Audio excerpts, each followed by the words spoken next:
नमस्ते दोस्तों, आज मैं अपनी एक प्यारी सब्सक्राइबर की डिमांड पे टिफिन वाली आलू की भुजिया की रेसिपी शेयर कर रही हूँ, जो कि बहुत ही स्वादिष्ट कम तेल मसालों वाली बनेगी। साथ में सॉफ्ट पराठे की रेसिपी है। उसने कहा था उसकी एक फ्रेंड है जो कि बहुत ही स्वादिष्ट आलू की भुजिया लाती है टिफिन में, और वो बाकियों के आलू के भुजिए से बिल्कुल अलग स्वाद में लगता है। तो आज मैं उनकी ही डिमांड पे स्वादिष्ट आलू के भुजिए की रेसिपी शेयर कर रही हूँ, जो कि टिफिन में या जर्नी में ले जाना बहुत ही अच्छा ऑप्शन है। आपका श्वेताज बंसा घर में स्वागत है। आज की रेसिपी है आलू का भुजिया पराठे के साथ। टिफिन वाली आलू की भुजिया बनाने के लिए सबसे पहले आलू को धुल के साफ कर लेते हैं, और जिस शेप में मैंने आलूओं को काटा है उस तरह से काट लें या अपने मनचाहे शेप में काट लें। फिर एक कढ़ाई में सरसों का तेल गर्म करते हैं। तेल के गर्म होते ही इसमें पंचफोरन और साबुत धनिए का तड़का लगाते हैं। तड़के के चटकने के बाद इसमें हम 2 चुटकी हींग डालते हैं और उसे भी पका लेते हैं। फिर इसमें हरी मिर्च अपने पसंद के हिसाब से डालते हैं, और फिर जैसे ही हरी मिर्च 1 मिनट के लिए पक जाए, फिर हम इसमें आलू कटे हुए आलूओं को डाल देते हैं और तेज हीट पे इसे हम तब तक भूनते हैं जब तक इसमें से एक्स्ट्रा पानी ना उड़ जाए।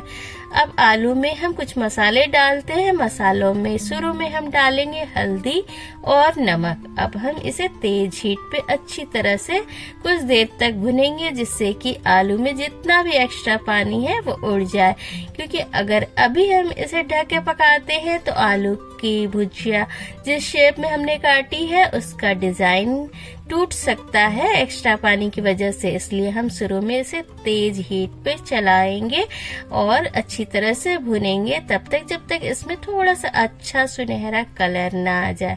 अब हम कुछ देर तक इसे ऐसे ही भुनेंगे।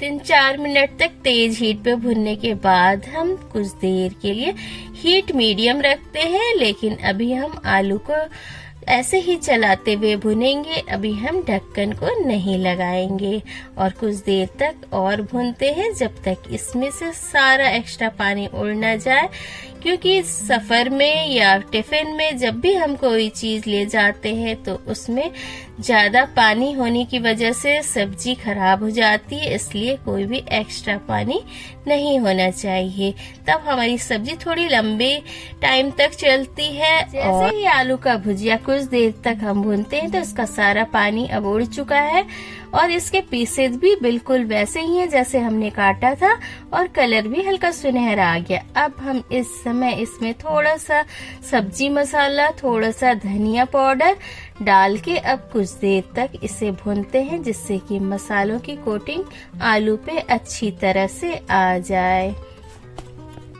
पंचफोरन कैसे बनता है ये सवाल भी था उनका। तो पंचफोरन बनाने के लिए मेथी के दाने, जीरा, कलौंजी जिसे मंगरेला भी कहते हैं, और राई के दाने, इस तरह से हम 5 मसालों को लेके पंचफोरन बनाते हैं।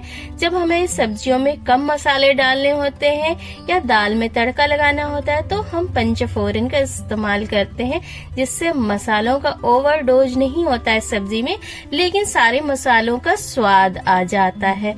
इसलिए हम पंचफोरन का यूज करते हैं। ये पाचन में भी बहुत ही मदद करता है। सारे मसालों के अलग अलग बेनिफिट्स हैं, तो पंचफोरन बहुत ही फायदेमंद मसाला है। इसे आप यूज करें जब आप कम मसालों में खाना बनाना चाहते हैं। तो फिर मैंने कुछ देर के बाद इसमें 1 प्याज महीन महीन काट के डाल दिया था आलू की भुजिया में, और अब हम इसे ढक के पकाते हैं। बीच बीच में हम ये भी चेक करते हैं कि आलू अच्छी तरह से गल गया है या नहीं। आलूओं को अच्छी तरह से गलाते हुए स्लो हीट पे अब हम इसे भुनेंगे, जिससे कि इसका सुनहरा रंग आ जाए, साथ में प्याज भी भुन जाए। अब ये आलू की भुजिया बन के लगभग तैयार हो चुकी है, जो कि खाने में बहुत ही स्वादिष्ट बनती है। और इसमें मसाले और तेल तो बहुत ही हिसाब से पड़े हैं, तो जर्नी में या टिफिन में किसी भी प्रकार का पाचन में ये दिक्कत नहीं करता है। तो रास्ते का खाना बनाना हो या टिफिन में तो ऐसा ही कम तेल मसालों वाली चीजें दी जाए तो बहुत ही आसानी से पच जाता है।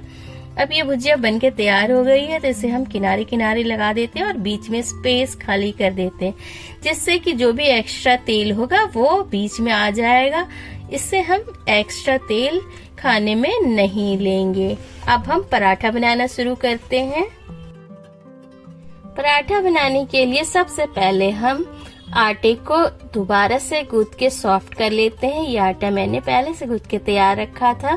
5 मिनट रेस्ट देने के बाद इसे दोबारा से गूंथ के तैयार कर लेते हैं और इससे जितने बड़े पराठे बनाने हो उस हिसाब से इसके गोले काट लें। और अब इसे बेल के सबसे पहले हम एक रोटी का शेप बनाते हैं, बड़ी रोटी बेलते हैं। इसके गोले को बिल्कुल चिकना करके हम बना लेते हैं। उसके बाद हम आटे का परथन लगाते हुए एक बड़ी रोटी तैयार करते हैं। रोटी बेलने के समय हमें ध्यान रखना है कि ये बराबर से चारों ओर आटा डिस्ट्रीब्यूट हो। ऐसा ना हो कि कहीं ज्यादा आटा रह जाए, कहीं पे कम रह जाए। तो इस तरह से बेलना है कि ये रोटी खुद ब खुद अपने ही बेलने के समय घूमना शुरू कर दे चकले पे। परथन लगाते हुए हमें ऐसे से बेलना है।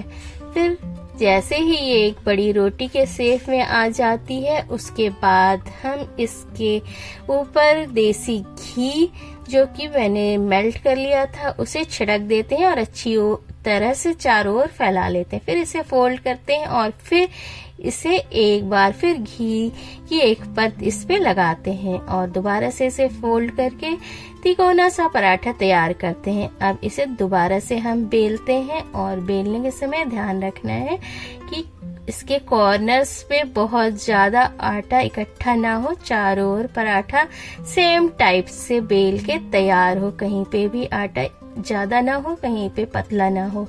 फिर जैसे ही पराठा बेल जाता है फिर हम गर्म तवे पे इसे डाल देते हैं। पहले एक तरफ पकाते हैं, फिर हम इसको पलट के दूसरी ओर पकाते हैं और फिर ये जो पराठा है धीरे धीरे सिकना तैयार हो गया है। जब हम हर परत में घी लगा देते हैं तो पराठे की हर परत बहुत ही अच्छी तरह से पकती है। हर परत बिल्कुल एक दूसरे से अलग हो जाती है जब हम सेक के तैयार करते हैं तो। और ये पराठा खाने में बहुत ही सॉफ्ट और स्वादिष्ट बनता है। साथ में अगर आप इसे स्लो हीट पे कुछ देर तक सेकते हैं तो ये उतना ही क्रिस्पी भी बन सकता है। लेकिन अगर इसे टिफिन में ले जाना है तो पराठे को थोड़ा कम ही सेकेंगे जिससे कि ये लंबे समय तक सॉफ्ट रहे।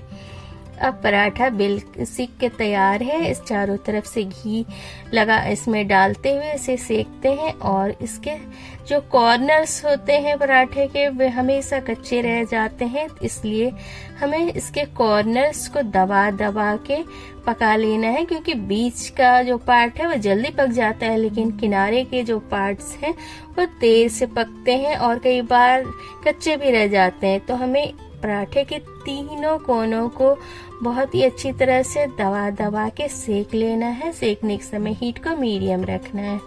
जिस तरह से मैंने पहला पराठा सेका था जस्ट उसी तरह से दूसरा पराठे को भी सेक लेते हैं और बेल के तैयार कर लेते हैं। अब तो एक तरफ सिक गया है तो इसे पलट के दूसरी ओर सेकते हैं, फिर उसे पलट के पहली ओर कर लेते हैं और चारों तरफ से इसमें देसी घी डालते जाते हैं। गर्म तवे पे सेकने के समय हीट को कम रखना है। जैसे ही घी डालते हैं पराठा बिल्कुल अंदर से इसमें हवा भर जाती है और ये खूब फूलता है। जितना ही पराठा अंदर से फूलता है उतना ही पराठा अंदर से अच्छी तरह से पक जाता है, कहीं से भी आटा कम कच्चा नहीं रह जाता है। तो अब हम हीट को स्लो करके इसको चारों तरफ से खूब अच्छी तरह से सेकते हैं। अगर आपको तुरंत गर्मा गर्म पराठा खाना है तो हीट को स्लो रखते हुए इसे कुछ देर तक अच्छी तरह से सेकेंगे तो ये पराठा इतना क्रिस्पी और बढ़िया बनता है कि आप खाएंगे तो पराठा हमेशा खाना चाहेंगे, इतना क्रिस्पी बनता है। तो अब ये पराठा दोनों ओर से सुनहरा हो गया है, तो दूसरा पराठा भी बन के तैयार हो चुका है। अब तवे से हम इस पराठे को भी हटा लेंगे, क्योंकि ज्यादा देर रहने पे ये काफी चोई सा हो जाएगा, जो कि टिफिन में अच्छा नहीं लगेगा। फिर अब हम टिफिन में सबसे पहले आलू के भुजिया को, जिसको हमने बनाया था, उसे ठंडा कर लेते हैं और टिफिन में भर देते हैं। जो भी मिर्च वगैरह है उसे हटा देते हैं, क्योंकि फिर ये टिफिन में अच्छा नहीं लगता है खाने में।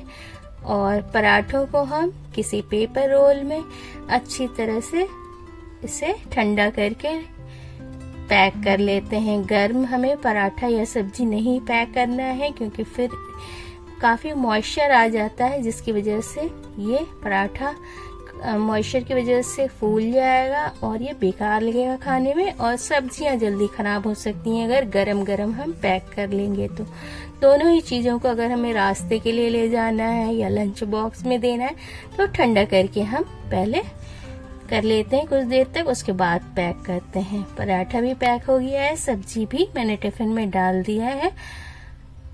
अब हम थोड़ा सा मिर्ची का अचार या कोई और अचार डाल देते हैं, जिससे कि खाने में आसानी हो टिफिन को। ये भुजिया बहुत ही स्वादिष्ट बनती है, आप भी बना के जरूर ट्राई करें। Thank you.